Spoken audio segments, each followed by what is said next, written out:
Hi everyone, welcome back to Shivani saris and dresses. ఈ రోజు మన కలెక్షన్ లో మల్మల్ కాటన్ అండి. ఇవి వచ్చేసరికి మనకి హజరక్ ప్రింట్స్ టైప్ లో ఉంటుందండి. మనకి శారీ అంతా రియల్ మిర్రర్స్ అయితే వస్తాయండి. పళ్ళు వచ్చేసరికి చూడండి విత్ డజల్స్ తో చిట్టి పళ్ళు అయితే వచ్చిందండి. శారీ ఓవరాల్ గా అయితే వచ్చేసరికి మనకి డిజైన్ అయితే కలంకారీ డిజైన్ టైప్ లో ఉంటుందండి. విత్ మిర్రర్ అండి. దాంతో పాటు మనకి ఇక్కడ వచ్చేసరికి థ్రెడ్ వర్క్ కూడా వచ్చిందండి. దాని చుట్టూ మిర్రర్ వర్క్ కూడా వచ్చిందండి. శారీ ఓవరాల్ గా ఒకసారి చూడండి. బార్డర్స్ వచ్చేసరికి విత్ జరీ బార్డర్ టైప్ లో స్మాల్ బార్డర్స్ అయితే వచ్చినాయండి.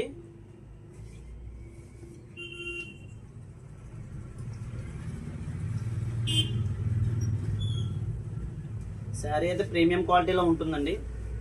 ఫ్యాబ్రిక్ వచ్చేసరికి ఒరిజినల్ అండి. ఇది బ్లౌజ్ పార్ట్ వచ్చేసరికి మనకి ఇలా ఫ్లవర్ డిజైన్ అయితే వచ్చిందండి. వైన్ కలర్ అండి, రామా బ్లూ కలర్ అండి. లాస్ట్ కలర్ వచ్చేసరికి మనకు బ్లాక్ కలర్ అండి. చాలా బాగుందండి బ్లాక్ లో అయితే వచ్చేసరికి. దీని ప్రైస్ వచ్చేసరికి 1350 అండి. విత్ ఫ్రీ షిప్పింగ్ లో అయితే అవైలబుల్ గా ఉంది. ఎవరికైనా నచ్చినట్లయితే స్క్రీన్ మీద ఉన్న నెంబర్ ద్వారా గ్రాప్ చేసుకోండి. Thank you.